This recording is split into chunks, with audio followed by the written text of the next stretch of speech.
Guys, I just want to make sure that you understand in the filming of this, I do not have a respirator on. Simple reason, I can't wear the respirator and be able to show you the things I need to show you quick enough to get the mask off and talk to you so that you get the impact of what we're trying to show you. However, up here that you don't see on camera, and out here, I've got a big air exchange, so I've got plenty of air moving through here. So I've not subjected myself to anything harmful. But I want to emphasize to you again, you really need to wear a good respirator and a mask. Even though we're dealing with water base, there's still some chemistry there. So the fact that we don't have one on, you know, there's that old cliche, you know, the guard's removed for photographic clarity. Well, that's actually what happened here. But again, we have an environment that allowed that. But that's not, but when we're finishing and we don't have a camera, we have respirators and everything on.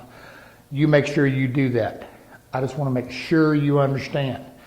You know, what we were doing without a respirator is not what you want to do. But again, I'm going to repeat myself. We've got an environment that prevented us from subjecting ourselves to fumes and overspray and whatever. Okay. Okay. We're now back in my spray booth. And, you know, again, being a professional furniture maker, we've got a spray booth. But I realize most of you don't. And that's okay. That there again, this comes back to one of the big advantages of water base.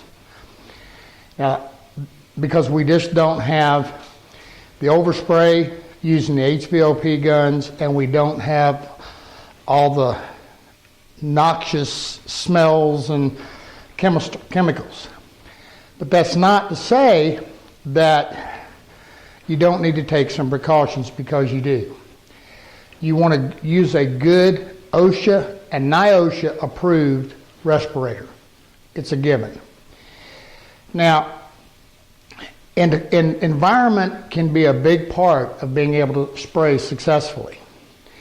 You know, for years I sprayed right out in my shop, and I would clean up the shop and I would set box fans pulling, you know, air through. I've seen guys with water base set up, go get a big refrigerator box and cut it out and make them a spray booth, a little spray area. Again, something like a box fan with a couple furnace filters over it, and you set them on either side of what you're spraying so that any dust or fumes or whatever is being pulled into the filters catch any overspray and filters the air. But you do want good ventilation. That's a given. Now, another thing I've seen guys do that works quite well, if you've got outside temperatures that are decently warm meaning, you know, in 65, 70 degree, you want lower humidities are better. You know, for 50, 60%, you're okay. But, you know, you can go get one of these little screen room gazebo things that you can put up in your backyard. One of the things you don't want to do, I'm not a fan at all, and I've mentioned this earlier, is spraying in direct sunlight. Especially if you're using a shellac or anything, because again, it will blister it. But a good warm temperature is a good thing. Now, cooler temperatures with water base, the simple bottom line to it is you just kind of got to go with lighter coats, because it's just going to slow the dry. If you've got extremely hot temperatures, then you're going to have to adjust your gun and your speed and whatever and apply a little wetter coat. And we'll look at all of that in a little bit.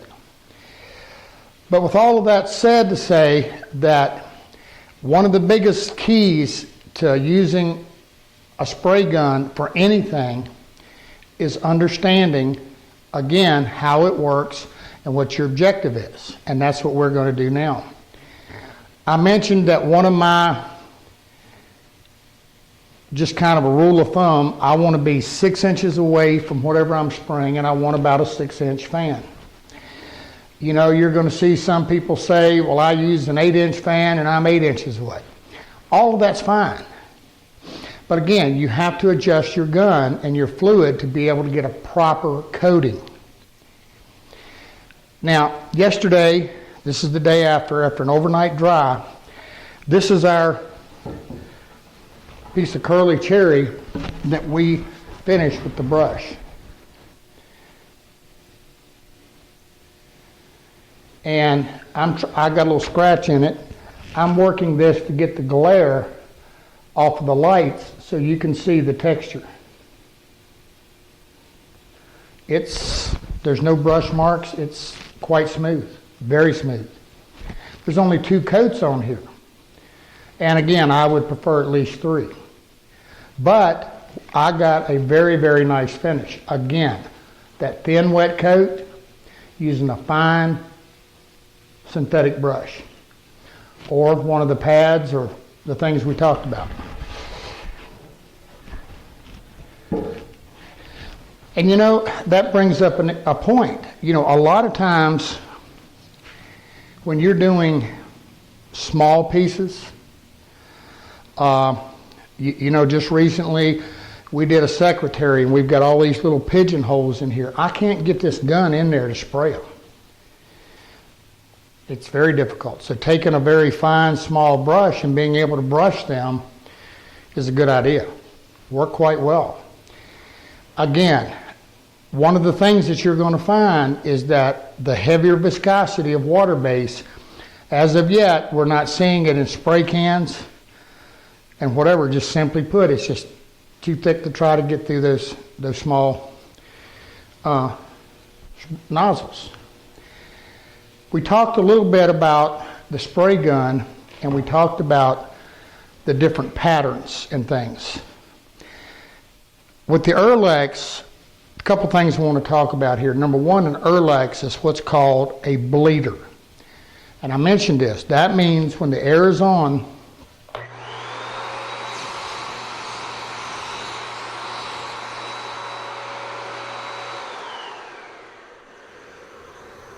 and you with the trigger off, it continually blows air.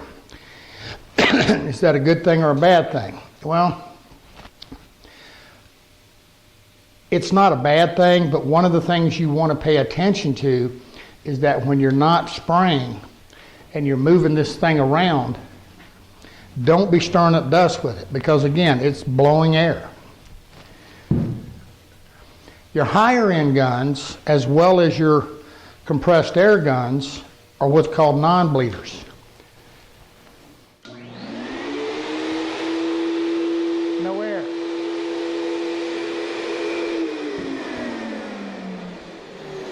When you release the trigger, it's going to cut off not only the fluid, but the air. Same again with the compressed air gun.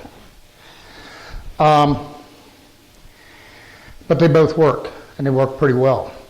The other thing we talked about was with the compressed air, as well as the Apollo, is that we have an adjustment on the side to adjust our needle, or our fan rather, to how wide we can get a wider pattern, small pinpoint pattern. I can actually tune it down to where I can write my name, you know, a little touch up or whatever the case. I can do the same with the Apollo. In the case of the Erlex and some of the other turbines, they're going to have a fixed setting. In other words, the other thing with the compressed air, as well as the Apollo, which has got the big 4-stage turbine, I can adjust the pressure. On the Erlex, it's fixed. With the Erlex, by depressing the air cap and turning it, I can change fluids. Direction, fan.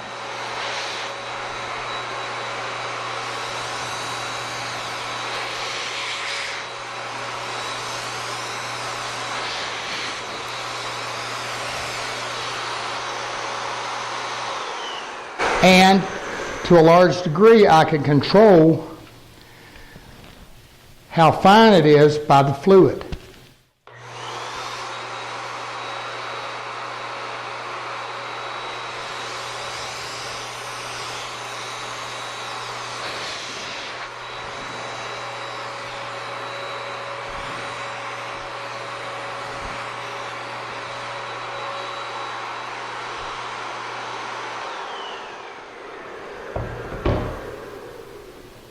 So they all do the same thing. But the big key is, at this stage, is to learn that pattern and how to spray. When you're spraying a panel like this, what you want to do is you always, there's two things that are several things, but two things very important. One is the speed by which you move and keeping your gun parallel to the surface. You don't want to be swinging the gun. If you're swinging it this way, you're going to get a wetter concentration here than out here. And the term is dry. We talked about that. You're going to get a wet center and a dry outer surface. Not what we want. We want to lay down an even coat. The other thing is, when you pass, you always want to go a couple, 3 inches past whatever you're doing. Release the trigger, drop the gun, and come back and do a half overlay. Let's look at that.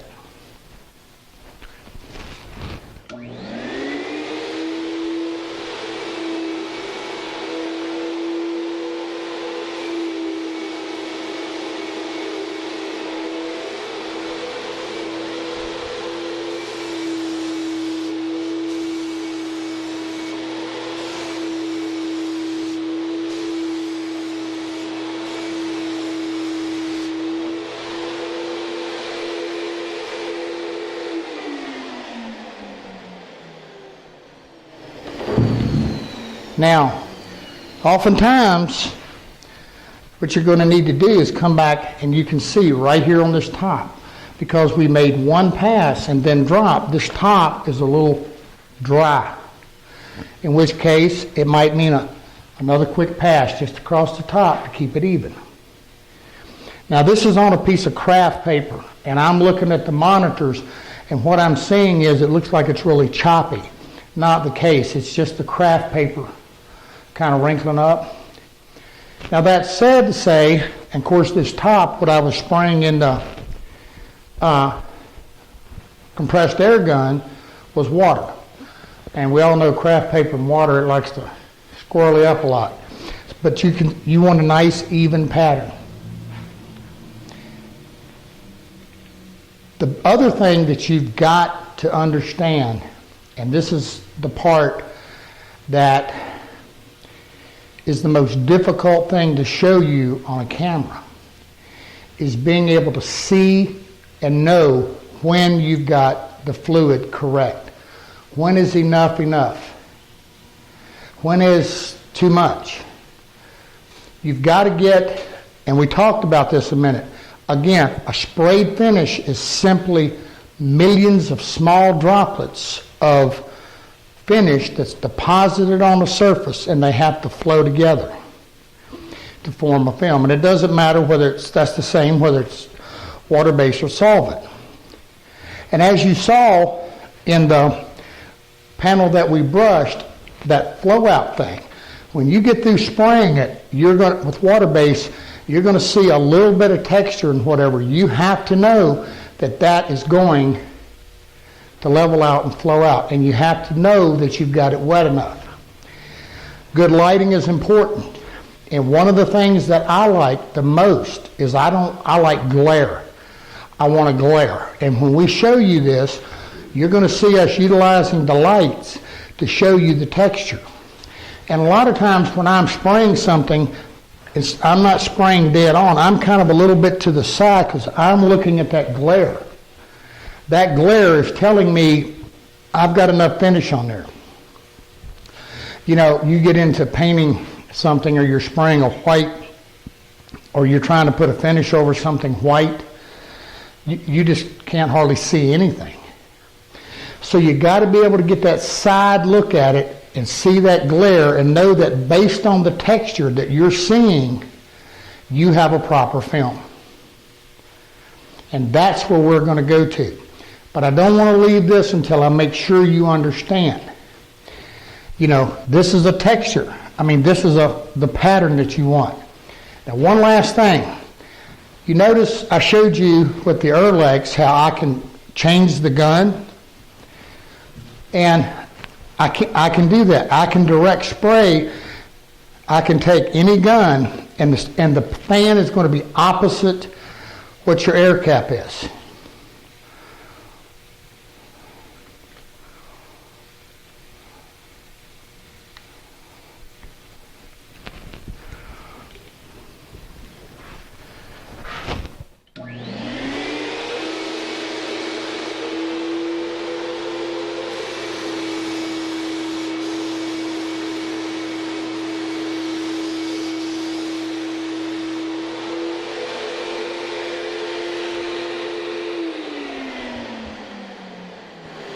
Now, where is that important and how does that help you? Let's look at it.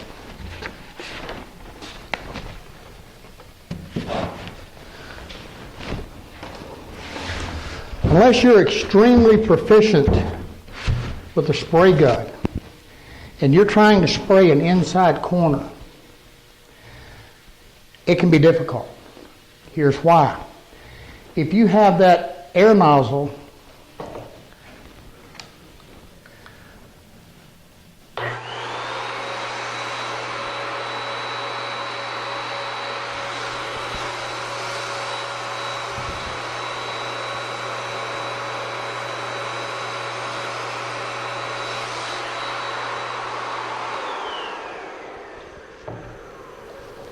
and you have your fan pattern in a vertical position, remember we talked about you got to release that trigger at the end of each pass. The problem is in this corner, you're okay at this moment. But where you're going to have an issue is when you get to this corner. Because if you're not releasing perfectly, then you're going to double coat that and you're going to get a run. A good alternative is to turn the fan horizontal and spray it vertically.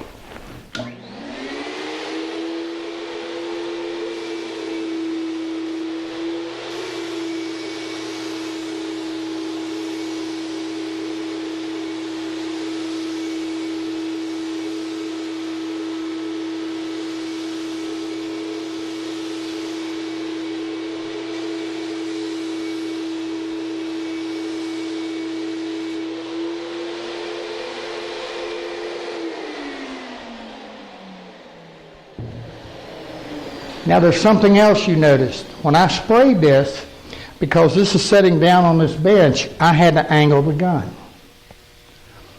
And this, so I actually I couldn't stay straight. There's two things. One, and we'll show you this when we get into looking at the sheens and how wet or whatever you need to get something. This is why it's important to understand and know when you've got the proper amount of fluid. But the thing is that by coming this way and then this way, I'm blending, the corner's going to blend in. Okay, I'm not near as prone to being able to get a double coat in that corner. I'm going to say this again, some cardboard boxes, some craft paper, and some water is a real good way to learn how to spray and work with it. Okay, really good.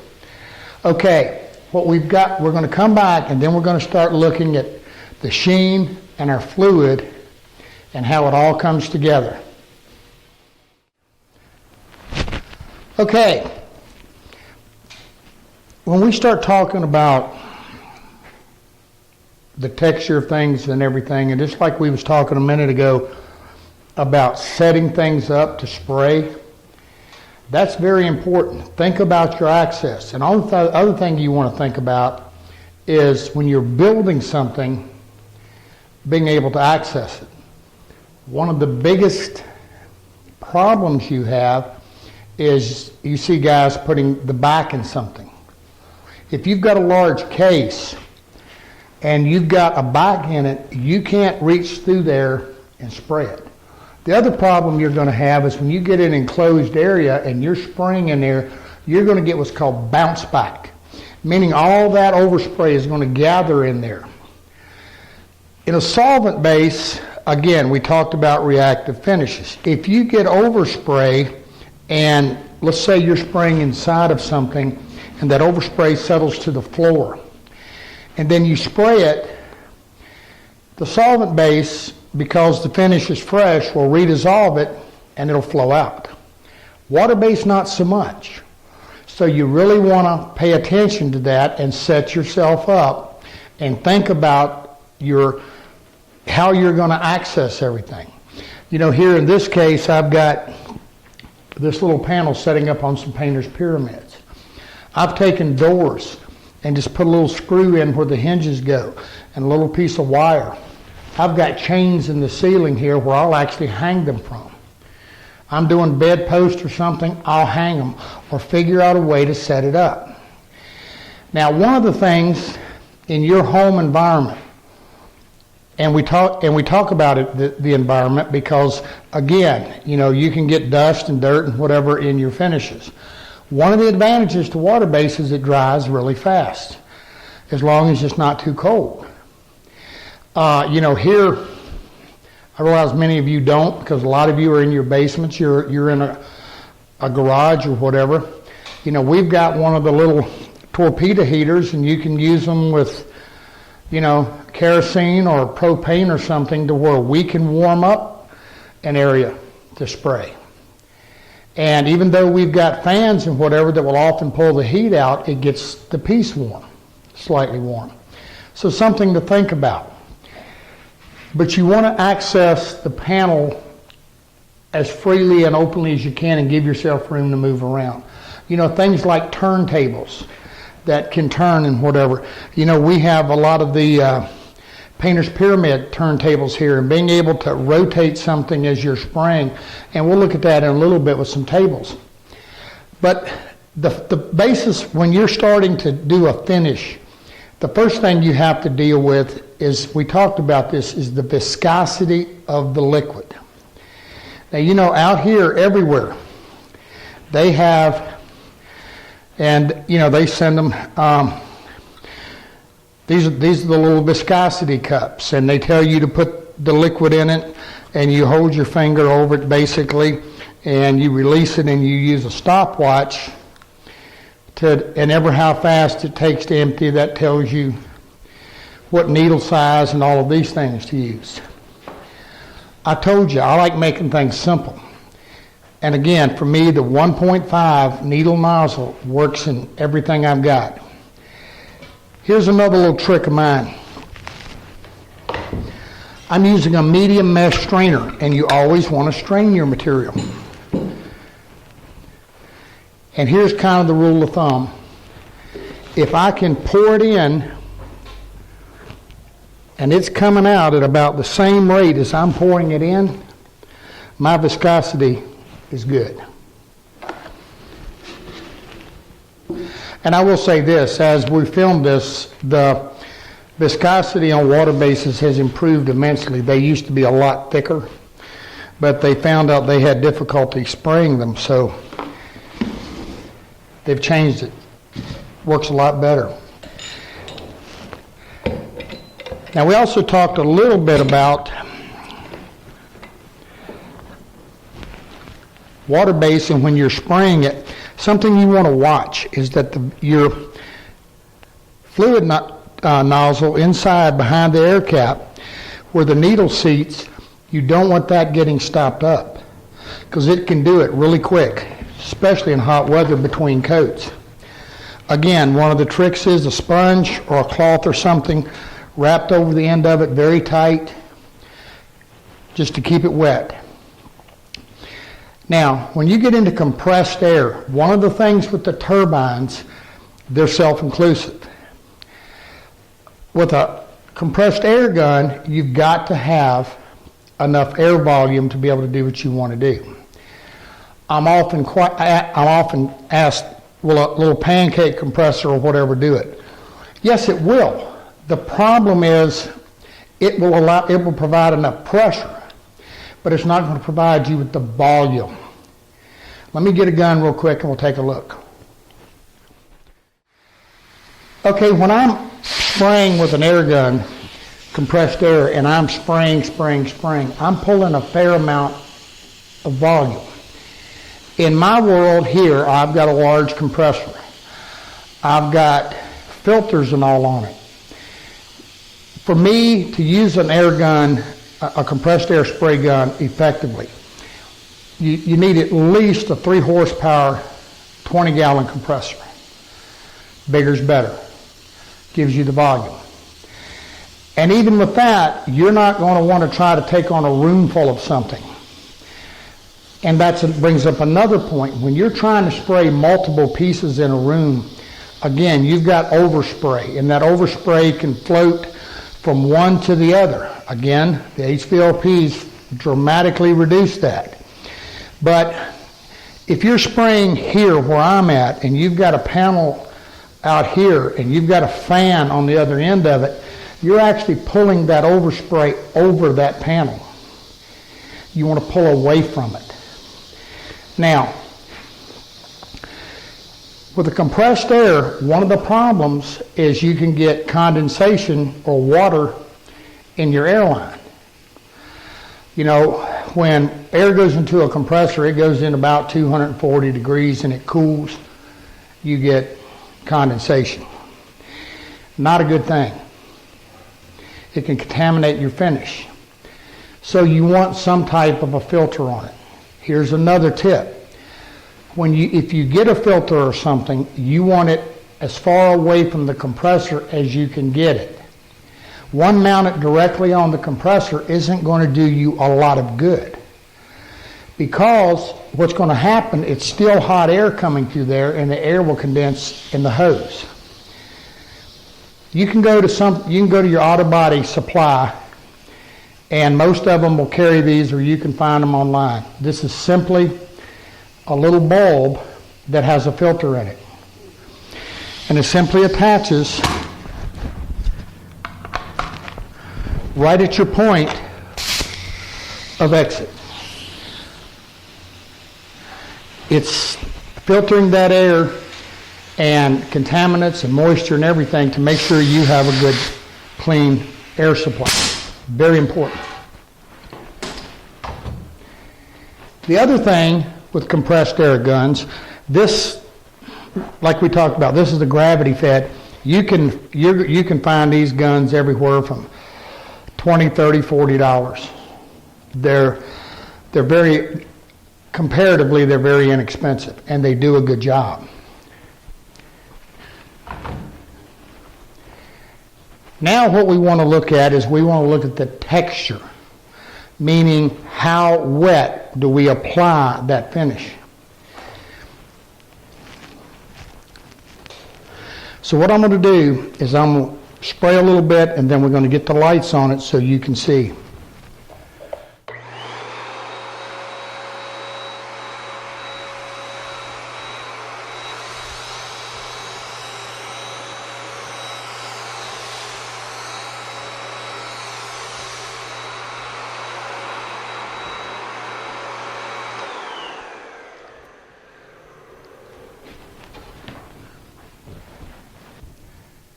What we have here, and I want you to look at the glare.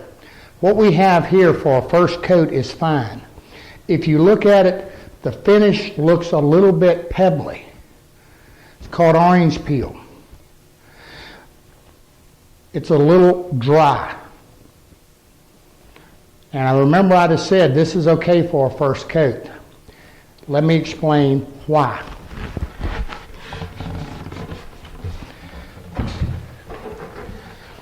On that panel that's been sprayed several times, that coat of finish is way too dry. But here's what happens. If I take a piece of raw wood, like this piece of mahogany, when you've got raw wood, within the confines of that raw wood, you're always going to have a little bit of soft grain, hard grain. So what we want to do is we want to get a coat of finish on there that we will call, it's oftentimes it's called a tack coat. A better term may be a compatibility coat, meaning it's getting a finish on the wood that subsequent coats will then adhere to that. The hard and soft grain within the wood, sometimes raw wood can actually almost act like it's repelling the finish. If you put a heavy wet coat right out the gate, you can get runs. Now that said, if you've got a colorant, as we've seen, where we've got color pull and all of these things to deal with, if we get a run in the first coat and we try to brush it or work it out, we're going to be pulling color and we're going to have a difficult repair situation. So let's get some raw wood, we'll sheet it and take a look at the difference of what we're talking about. Let's take a look at this. I've got a piece of curly cherry here and a piece of African mahogany.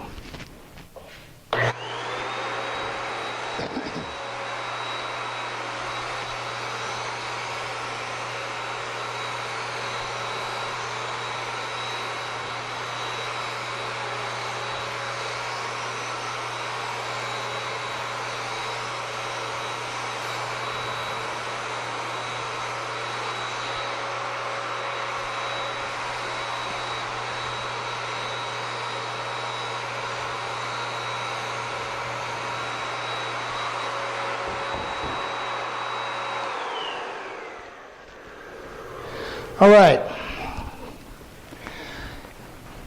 let's get some glare here. I don't know how easy this is going to be for you to see, but if you look at the top up here and you noticed I opened up the fluid and I put a really wet coat on the top. If you can see the grain and you can see how the finish is being absorbed by the soft part of the grain, right in here particularly. You can see where it's being absorbed. If we go to the other end,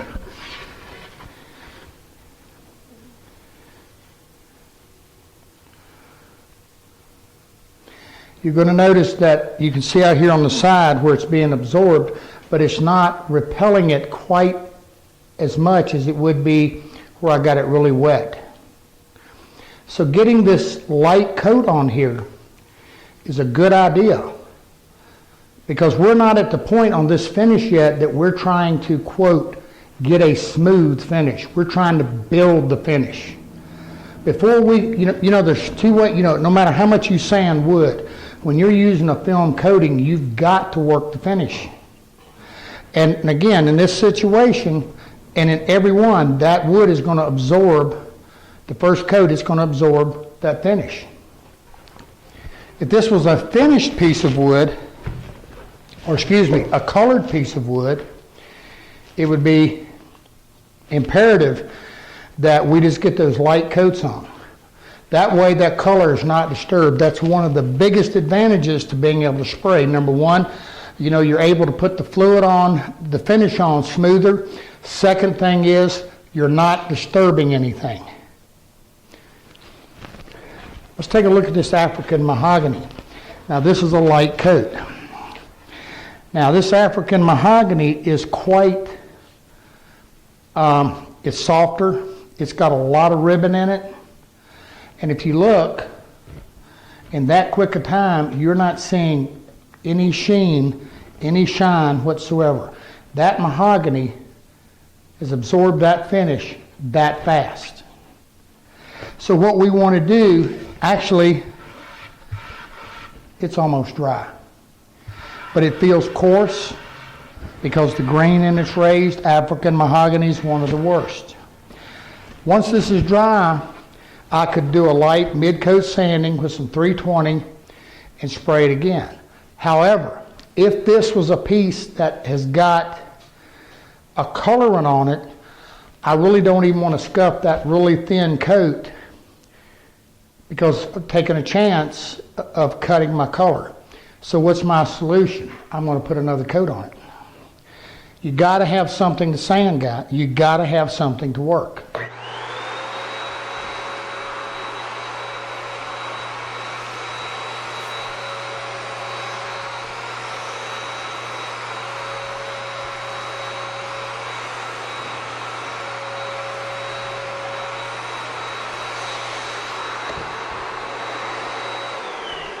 Now, I may have gotten down on that a little closer than normal, but I was trying, you know, again, I'm spraying horizontal, and that's much easier than vertical. But as you can see, just that quick, and I put a wet coat, you can see really in this how the ribbon in the mahogany is absorbing the finish, and you can also see all those pores in it that we talked about that's infamous with mahogany, and walnuts can do it too. And remember, we talked about, you know, after a couple coats and we've got our color and all locked down, that would be a good point to maybe do a brushed coat, because once this dries, then the wood is not going to be absorbing anymore, and that's going to allow us to fill this soft grain and these pores to work toward a smooth finish. I told you on this side right here where we were brushing, okay, there's about 5 coats of finish on this to bring this mahogany up to a relatively smooth surface, So that's something to keep in mind. The other thing I want you to see is I want you to pay attention very carefully. I know it's tough on this mahogany, but you'll get, this has a little bit of a white, milky look. Remember when we were doing the brush, what happened was we could see how the finish was milky.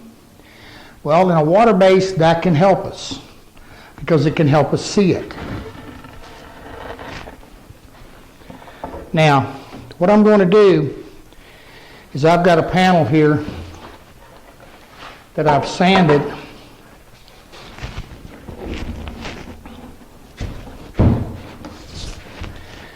Take a look at this cherry one before I do that real quick.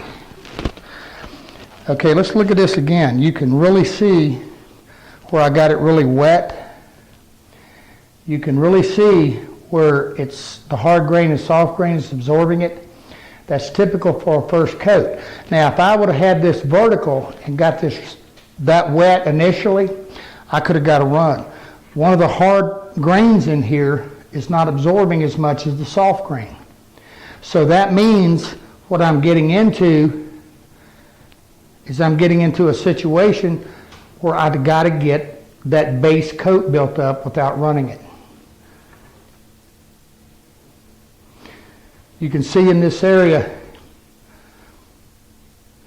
right up in here, you can see in there where it's really absorbing, and then down in here where you've got this harder grain, it's just laying there.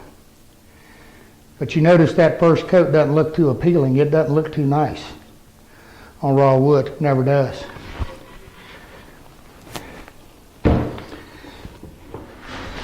Now, once we get to a panel like this, it's got several coats of finish on it and has now been sanded back. This is actually just a piece of plywood. And as you probably well know, if you use plywood, a lot of these plywoods today, you can't sand hardly at all. I mean, you can almost see the wood grain behind them. Very, very difficult. So you can't really sand that plywood to get a really pristine surface. That's a case where, again, you've got to build the finish. You're going to have to work the finish more so than the wood. Okay? So let's put some finish on here. Now this has already got a coat, so I'm spraying finish over finish.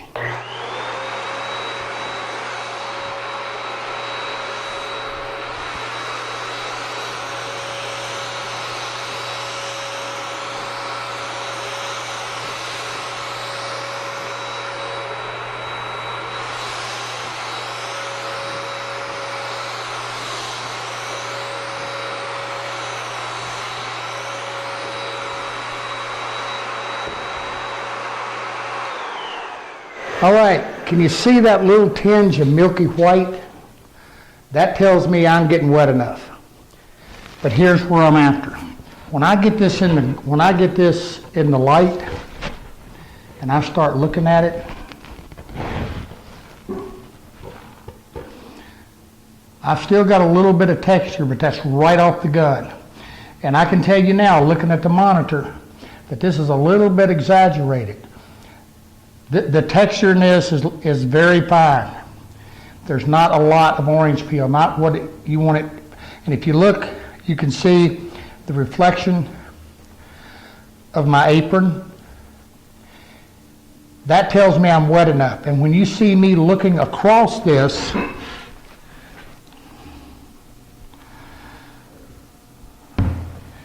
when I've got this set up, you see me down here looking across it, I'm looking for a reflection in this.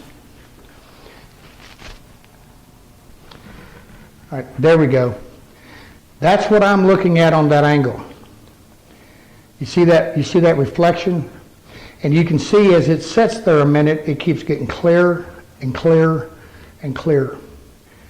That means the fluid is flowing out. The finish. That's what we're after. Now, but you got to let it flow. One of the issues we encounter often in a spray class is this.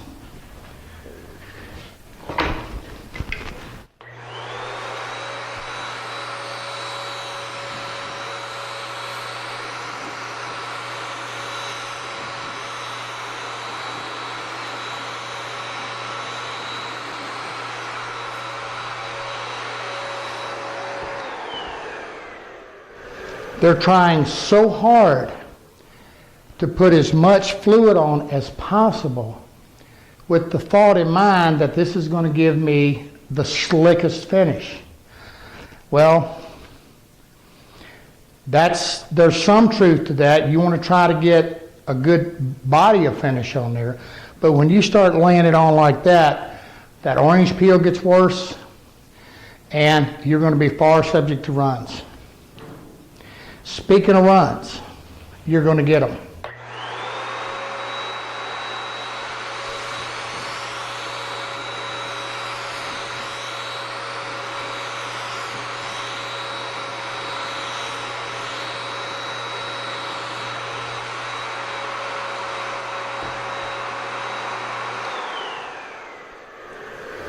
We're going to give that a second.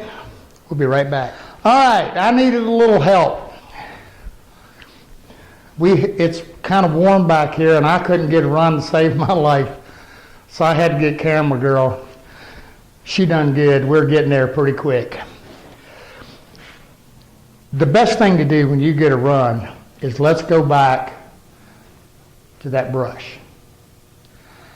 Now again, if this is a first coat, for goodness sakes, go easy because you can disturb color. You want to get at least 2 of those light coats on, give it a light scuff before you start looking at wet coats. And wet coat, again, is where you're seeing that sheen. You get a run. Camera girl, you didn't even do too good.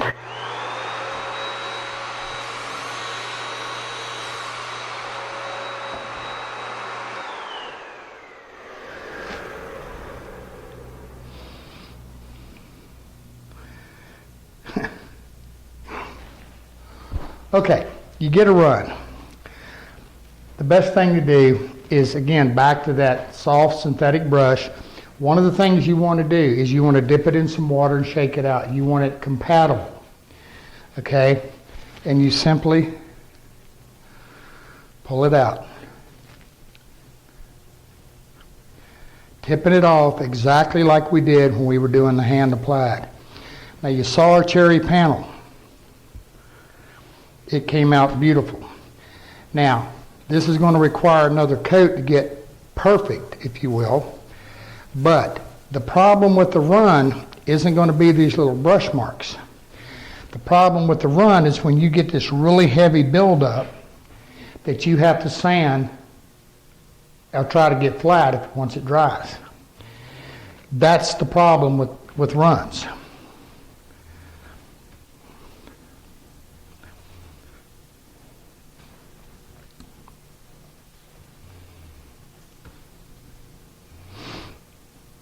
What do you do if you do that? Well, the easiest way to do it, number one, is let the run dry really well.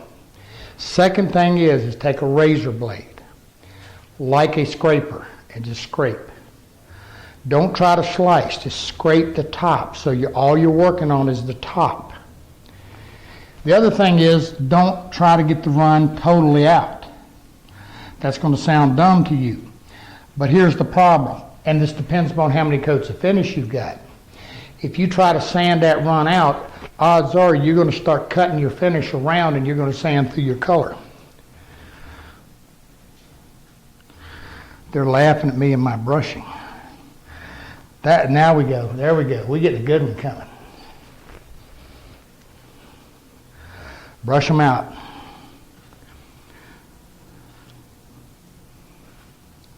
Now the other thing again, because we're doing a finish, we don't have to worry about going with the grain.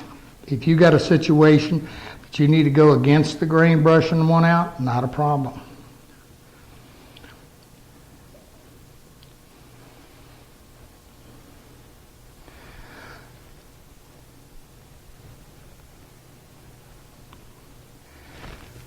Now I'm looking across it and I'm seeing basically that same sheen I saw when I sprayed it.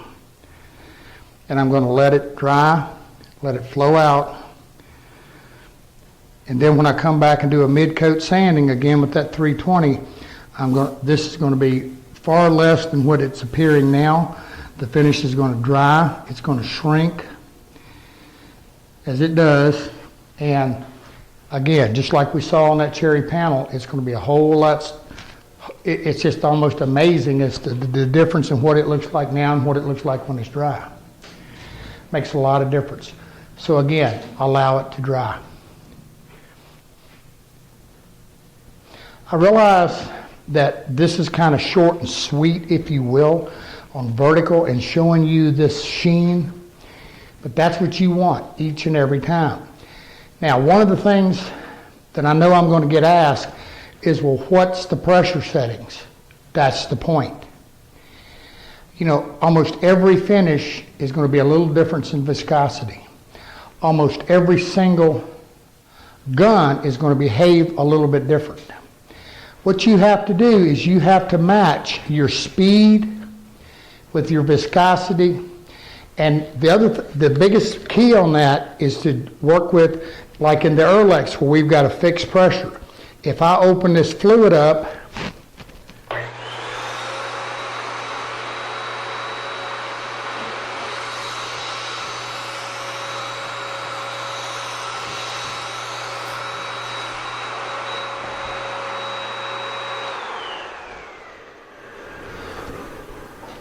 then I'm going to get a really coarse, and this is just now coming, I'm going to get a coarse, heavier.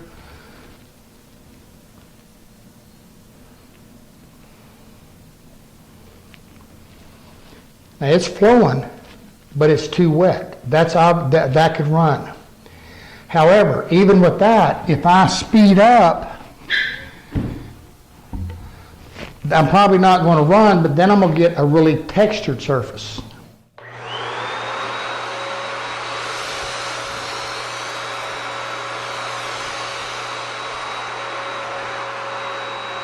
Let me get another panel real quick. I want you to see this.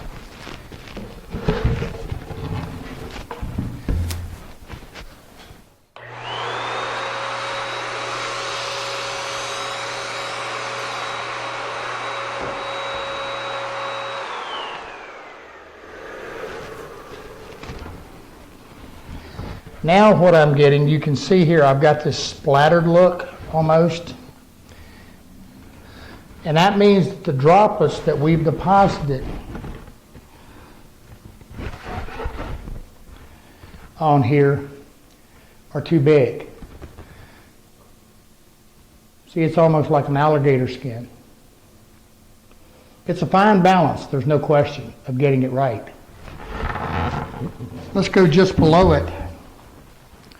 Reduce our fluid a little bit and move a little slower. Reducing the fluid means we're taking this pressure that we have and we're atomizing a smaller amount of fluid. That means we can atomize it better.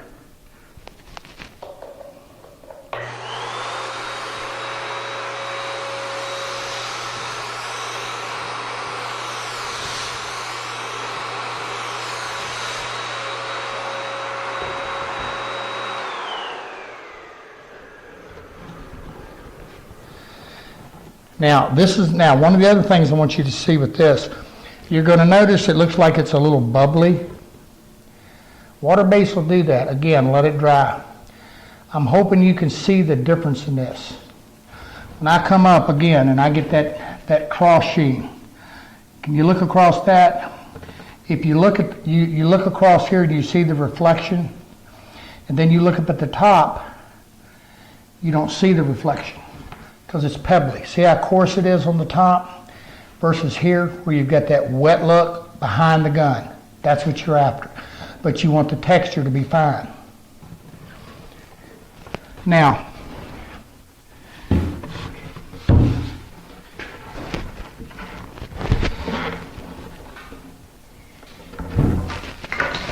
what is the difference in the Erlex and say the Apollo, where I'm able to go with more pressure? Again, it's atomization.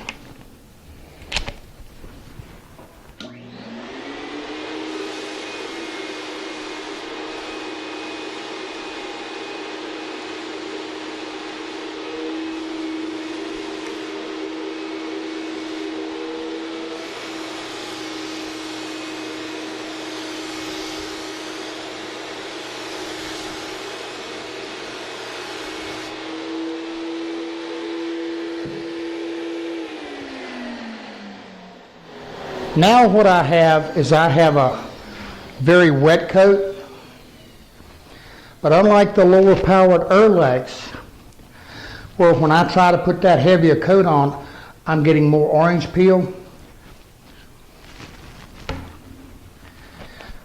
Now this is wet, but you can see the sheen is, this is more fluid, but the sheen is getting clearer even faster.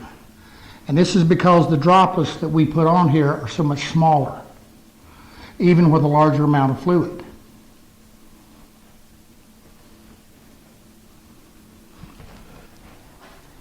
Now, before we leave this, one of the things I want to talk about is the shellac.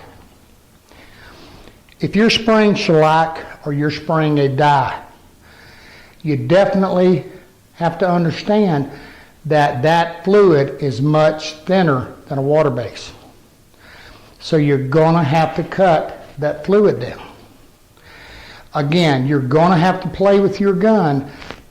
You're going to have to spray some panels, some test panels, let them dry, and see how wet you put it on, and then what the result was when it dried. Makes a huge difference. Even this panel down here, it's where we brushed this run out. We've still got some wetter spots, but as you can see, we're getting a nice glossy sheen. That's because it's wet. This particular finish is a satin. And we explained earlier that if you're using a satin, semi-gloss, or any of them, there's a flattener in there that flattens the sheen, and you want to make sure you stir it really well. Okay, we're going to come back and we're going to look a little bit at spraying horizontal.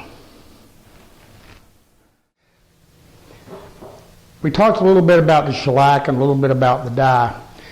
This is a piece of curly cherry that's now laying horizontal, but it wouldn't matter, vertical or horizontal. And as I mentioned, one of the things was being able to learn to spray vertical that I don't think I finished my thought on that, was that spraying vertical, particularly in a less than perfect environment, is one of the best ways to keep your work clean. When it's standing, you don't have dust and things like that can't settle on it. You just get a much cleaner finish, but it's harder to spray. So some practice is definitely in order. However, and we talked about the dyes. Now what I have in this compressed air gun, this HVLP, is I've got some dye. Now dye is, again, it's great, and being able to spray it just makes a lot of difference. Number one, it doesn't blotch as bad. The reason for that is that unlike wiping it or brushing it or anything else mechanical, is that, again, this spray is nothing more than those zillions of little droplets of fluid. And so we're only putting on a fixed amount. So even if we have some soft grain, that soft grain can't absorb any more than what we're giving it. Unlike wiping, where it can pull it right off the cloth or pad, whatever you're doing. So spraying a dye or stain can be a really good thing. But again, I've got the fluid cut down. Very light. This is the other thing we can do with a spray gun, is we can control. And if you look in here, like where we've got some sapwood, I can dust a little bit of dye on just that sapwood. Then I can come back, put a little heavier coat over the whole thing.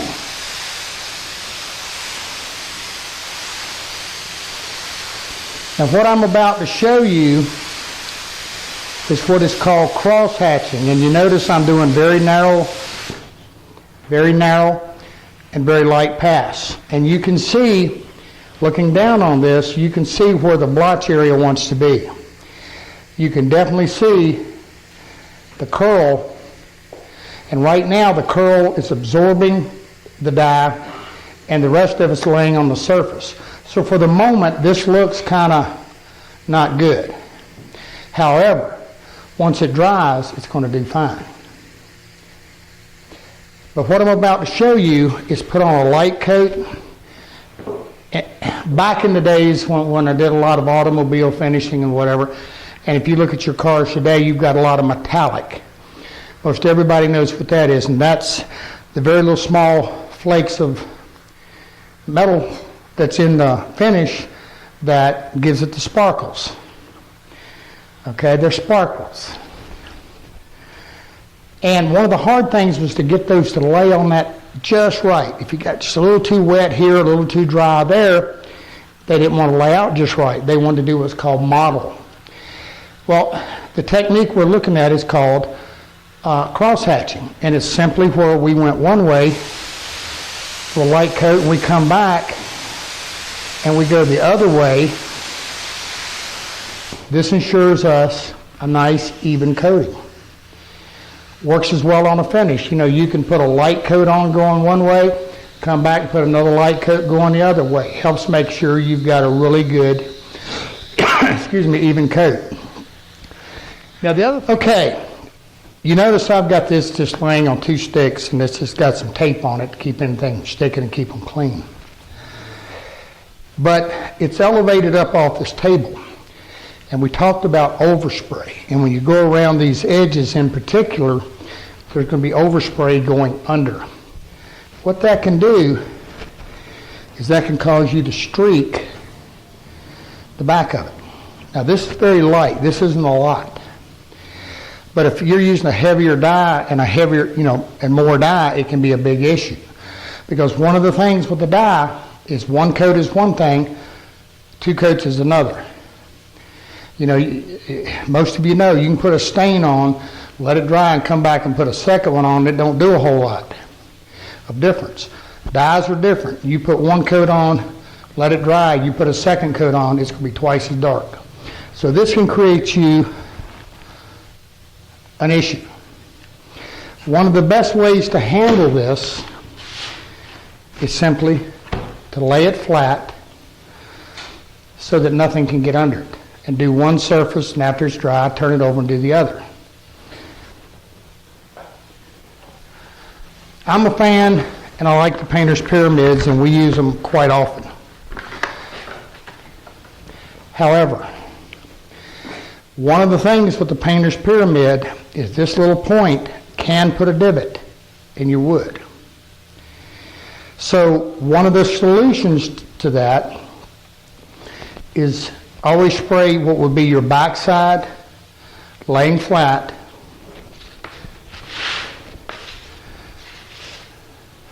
then flip it over onto the pyramids and do what will be your premier surface. In the case of a raised panel door or something, I would spray the back of the door, then flip that over, and then spray the front of the door. Or let one dry and do the other. But I just wanted you to see and be cautious of that when you're spraying colorants. Now we're going to go and we're going to spray some finish on a horizontal surface. It's no different.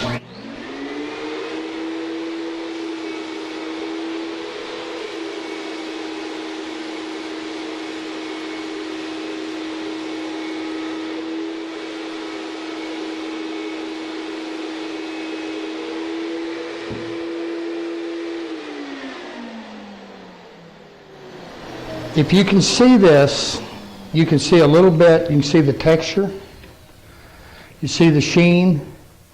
Now, I'm a little wetter on this horizontal surface than I was on my vertical surface. Simple reason, it's not going to run as easy. Not at all. And you can see a little bit of that milky white. That lets me know I'm wet enough.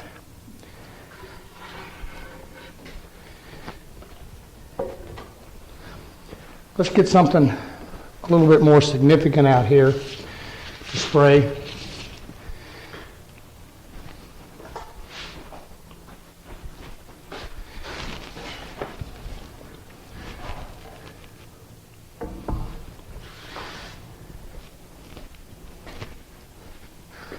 This is a curly cherry top. It's natural. It's had no color on it. And the only difference with this one was that, anticipating we might be using a dye on it, we did do some blotch control. And that helps seal it a little bit. But if I'm going natural, it's really not necessary.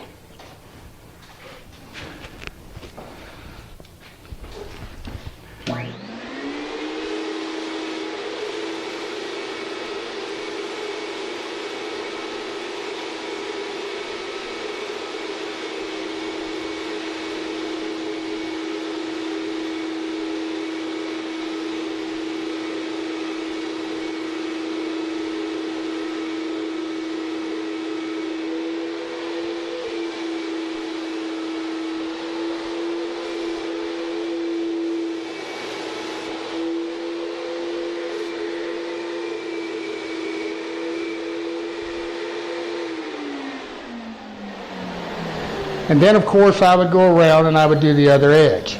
Now, you noticed I want to cross it. It doesn't matter. In reality, you're going to usually find that you're going to get the best shot or the best coating going the long way. But the reason I showed you this is if you're doing a big wide tabletop and you can't reach all the way over, okay, a lot of times you can, in this big long stroke, a lot of times you can come at this end and start walking it back. The other thing you can do if you've got a big tabletop is like when we spray a car, say the hood. You can start here, spray over, go to the other side, pick it up, and go on over. Just think about how you can position things to make it easier. You're also going to find it's easier to spray things broken down. I never spray a case with the doors and all that stuff on it. Little things like if you're putting a wood knob on a drawer and you put the wood knob, you glue the wood knob on, well, it's really hard to spray it and not have an area around the knob. It's whole lot easier just to drill some holes in a piece of wood and stick the knobs in, spray the knobs separate. Works. Okay, we're going to let this dry just a minute and come back and take a good look at what it looks like when it dries back a little bit. This piece of cherry's dried maybe 15-20 minutes, and it's dry enough now for me to scuff. Now I want to reiterate, I've got the pyramids under. I would want to remove this from the pyramids to scuff because I don't want to be pushing on it with the pyramids down in there. This is one coat. Again, it's natural, so I would now take the 320 scuff pad, give it a good scuff, wipe it off, do another coat. If I had a color on it, I'd probably give it a scuff, but it's a wipe. And I mean literally just take the pad and just do a gentle wipe just to knock the worst off. You'll be amazed at how quickly they come off. But I want to show you something. Remember this one? This is that guy that we had sitting back here that we brushed the runs and we had all the mess on. White, milky looking. You notice when it dries, it's crystal clear. Let's take a look at the texture.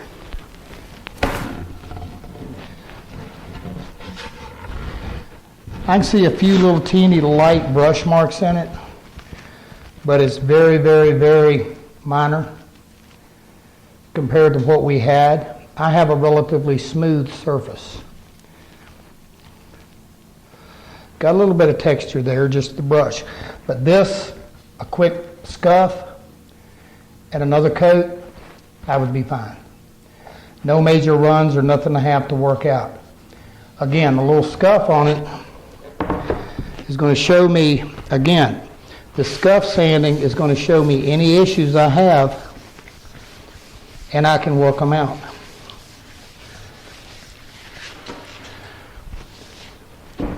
You can see right in here, get the light right, you can see right here just a little bit of a run, but very, very minor. Again, a little block sanding. We've got it out, another coat, and it's gone.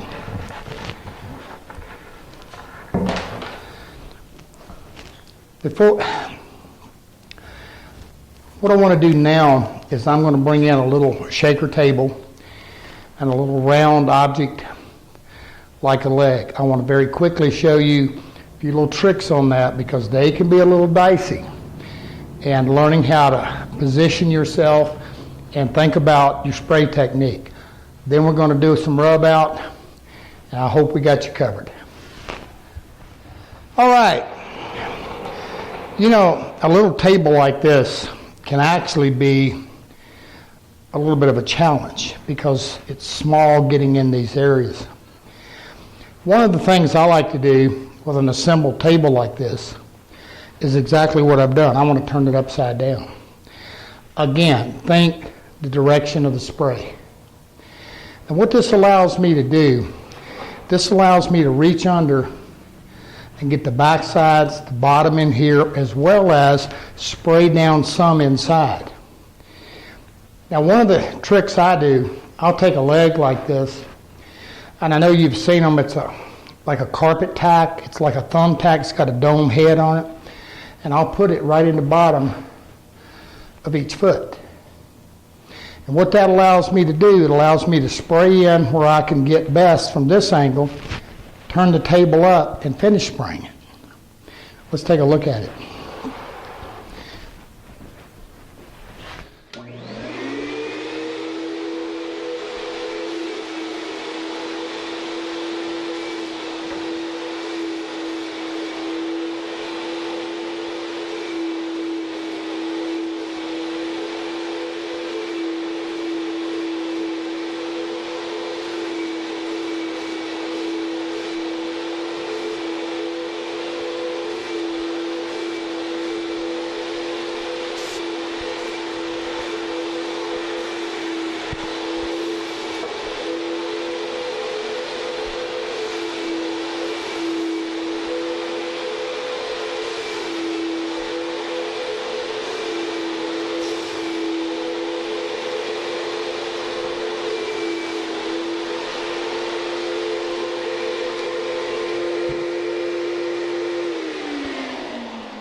Okay, now, assuming I've got my little thumbtack in here, I can reach in,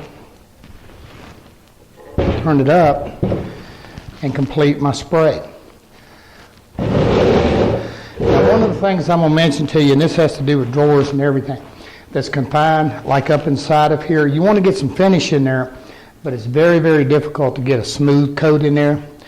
So what I do is you see short burst, I'm getting some finish in there. Then what I'm going to do is I'm going to scuff sand it with some 320, throw some wax in there, makes a nice smooth surface. It's an unseen surface, but yet it makes a nice smooth feel, and it also, drawers and whatever, makes your drawers and everything run a lot nicer. Now the question somebody's going to ask me, say, well, do I finish my drawers? Yes, I do. And one of the reasons for it is, historically looking back, non-finished drawers don't seem to hold up, and they seem to absorb smells and all of that stuff really bad, so a finish is a good thing. But one of the hard parts with this, a table like this, especially when you've got an opening here, is when you spray it up this way, then you come up this way, you've got this area in the middle. Again, unless you're a good shot and you can hit that area just right, it's a place really, really prone to get a run. Here's something that works. Stay in the same pattern. When I spray this, you'll see exactly what I'm talking about.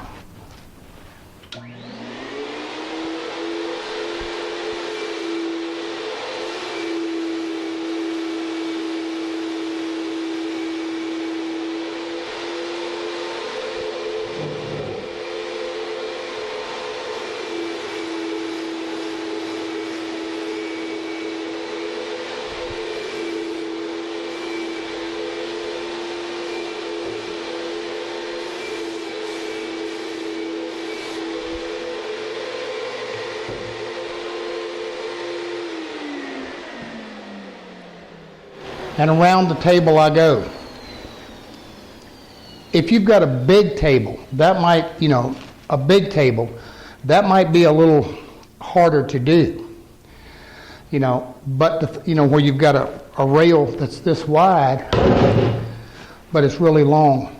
In that case, you can go ahead and go side to side. That's not an issue. Just be really careful of where you come up. I mean, you could come up to here and stop and then come all the way across. Just play with it. And again, get that glare on there and look at it. Make sure you got a wet coating. And if not, just give it a little quick burst and get it wet. Something I want you to notice right here. I want you to see where this finish is gathering right along the bottom edge. That's because these edges are not broken. This table's not sanded. This is a very, very sharp edge. And finish has a bad habit of doing that unless you break that edge. Remember we talked about finish flows. It doesn't like to turn on a sharp edge. So there again, make sure you break those edges. The biggest thing with that was getting direction.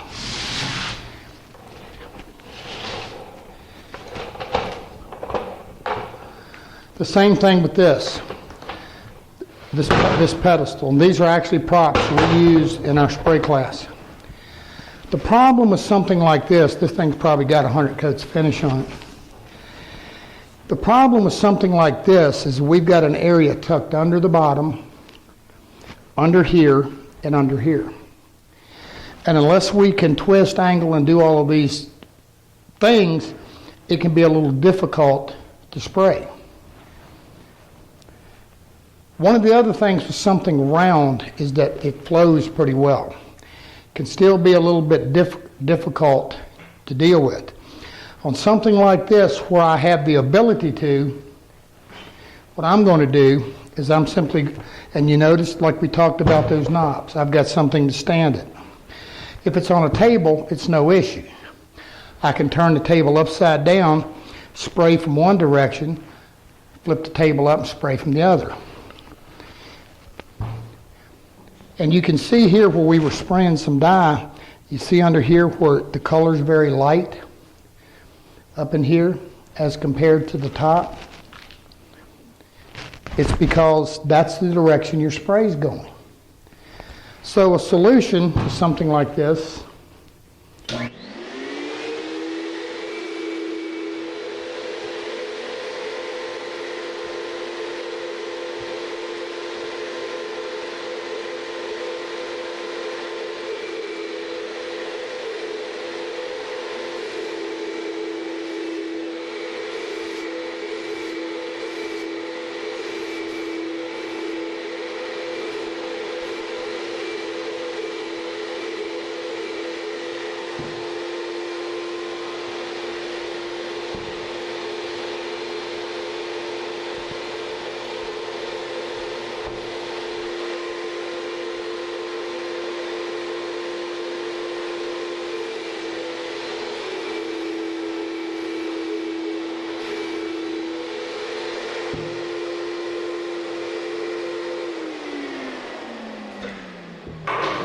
Now I'm not going to go all the way around it because I want you to notice something.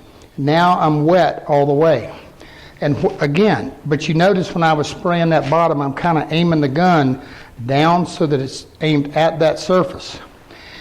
But if we turn this to the area that has not been sprayed in this position, if you look very carefully, there's no finish here. And that has to, the spray is not going to turn and go under. Yeah, you can get down here and do it, but again, think about direction and setting something up so that you can access it and so you can get to it.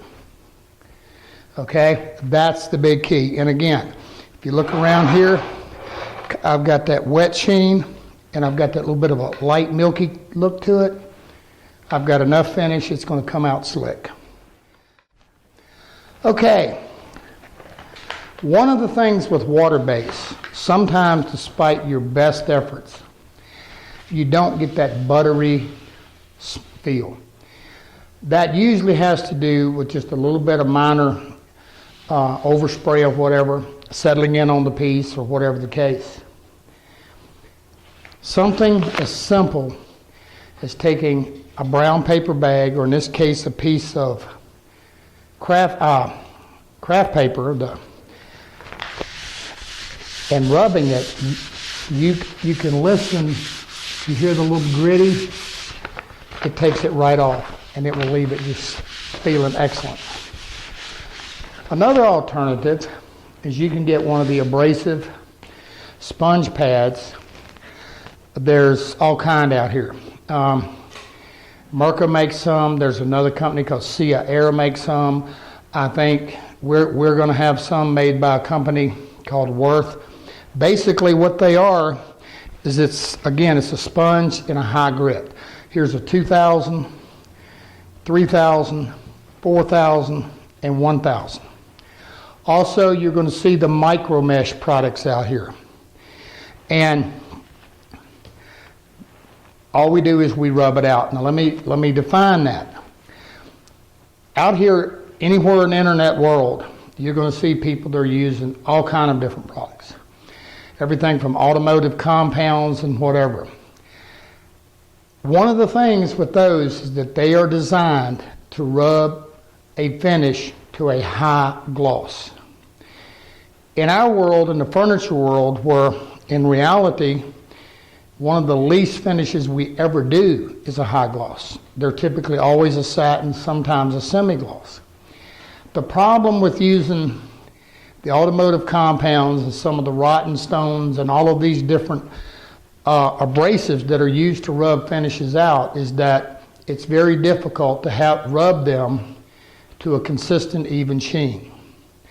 One of my favorites, again, is the micro mesh or the pads, because you're literally sanding. You're just sanding at a very high grit. And what happens is, no matter if you sand 10 times here and 5 times here, you're sanding. The grit is the same. And it allows us to control sheen. Now in this case, this is a piece of tiger maple, and it's kind of coarse, and it's got, but the finish, it's got plenty of finish on it, and it's dry. Now you remember we talked about when we were brushing, if you're going to rub a finish, what I'm going to do on my last coat, I'm typically going to put 3 coats of finish on, make sure I've got a good smooth surface. Then I'm going to come back and I'm going to put the final on. But I'm going to put a coat of finish on as soon as it's tacked up enough that I can barely touch it. And I'm not worried about running it, I'm going to put a second on. That gives me a heavy film, because one of the things, again, when we're rubbing it this way, we're actually sanding. So we're removing finish. But we're going to do it in a manner to make it slick. This has got some texture to it. So what I'm going to do is I've got a little bit of 800 here, and I could also use the coarser grits of the micro mesh, and I'm simply going to sand it. This is an 800 I have on here. Got just a little bit of water with just a little bit of dish soap in it.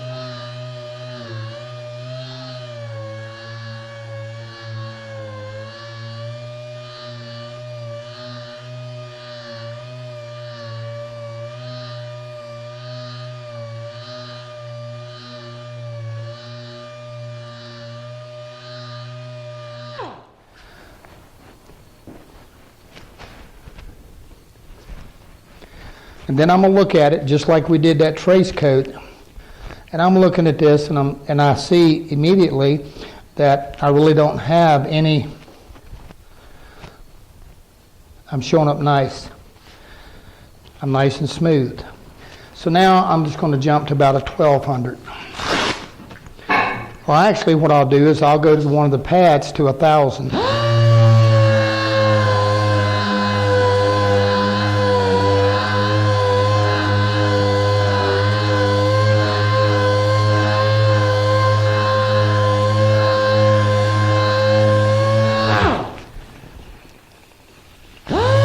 The soapy water just acts as a lubricant.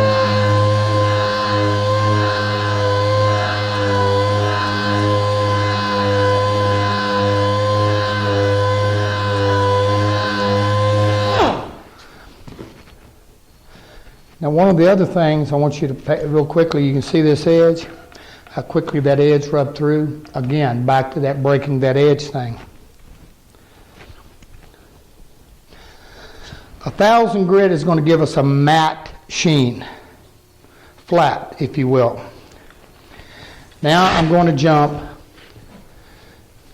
to a 2000. Now we also have 1500. 1500 is the low end of a satin.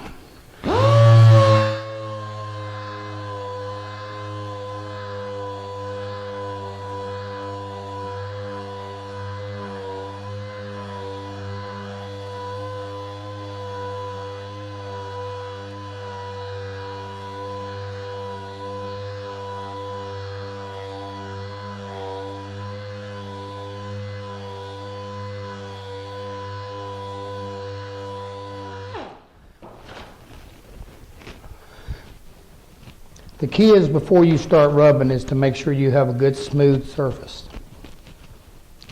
Meaning that you've worked your finish, because this is finishing the finish. That's exactly what we're doing. Let me get a little bit of air here and blow this off so it dries and you can start to see the sheen.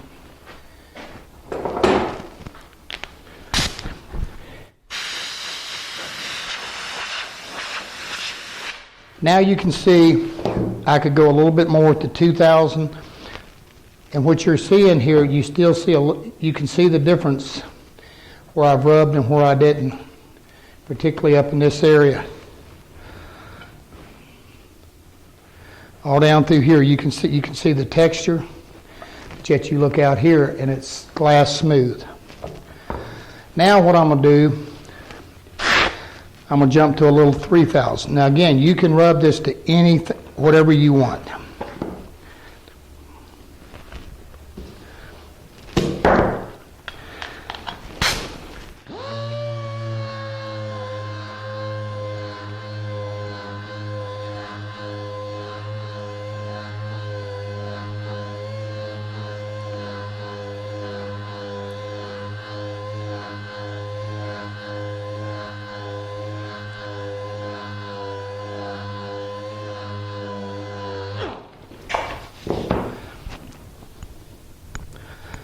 And as you can see, the sheen starts to just get brighter and brighter and brighter.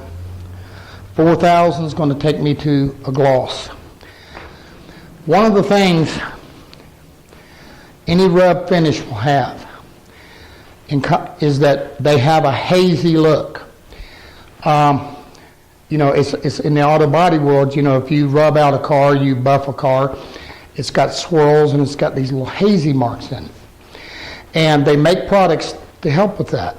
They're typically called a glaze or swirl remover. Again, your auto body store is a good source for them. The one we use, we get online, it's called ZYMOL.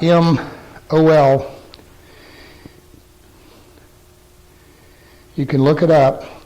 Now what these products are designed to do, they're sort of like a wax, except they don't have any silicones in them, and they're designed for new finishes.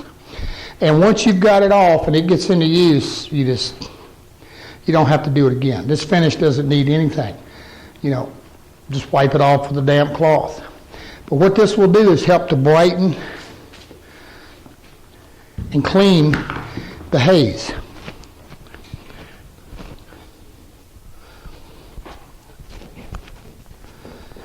Now, one of the things we mentioned is that this was a cured surface. What is that? A general rule of thumb is week to 10 days. I will be honest, I've rubbed them a little quicker than that. But you can already see, just laying here, you're starting to see the reflections of the light in it, and you've got a clean, clear, crisp surface. I'm going to say again, if you're going to go, if you're going to rub to a satin, use a satin finish. If you're going to use a semi-gloss, go to a semi-gloss. We could put 4,000 on this and rub this to an absolute glass mirror finish. Problem is, we're not going to get that sheen because we've got the flatteners in it. Make sense? Watch those edges. One of the other tricks that I use is oftentimes I'll put a little masking tape around the edge, and when I'm done, I come back and I never rub on an edge. If I'm rubbing something like this, I'll rub the side. If I'm rubbing here, I hand rub it. Again, holding that pad so I'd never hit that edge. One of the things with the water-based finish, and you hear me talk about durability factors and whatever, what we've used here, the product that we use to spray, so everybody knows, this is a General Finishes High Performance. It's kind of our go-to general finish.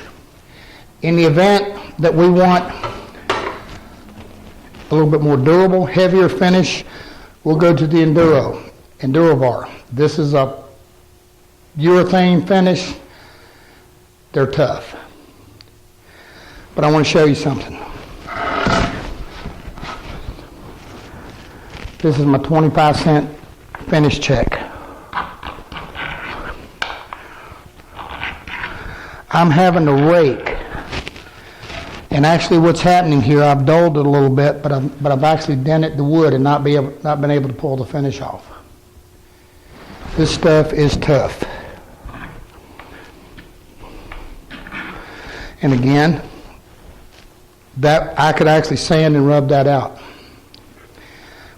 That's water-based finishes, guys, and applying them. Again, you've got to practice. Get you some cardboard, get you some craft paper, and start spraying. And when you feel like you're at the point, you want to go a little further, then get you some finish and start practicing. I think once you get used to it, you'll like it a lot. And for you guys out there that have been using solvent for years, it's good stuff. All right, I'm Charles Neal. Catch you later.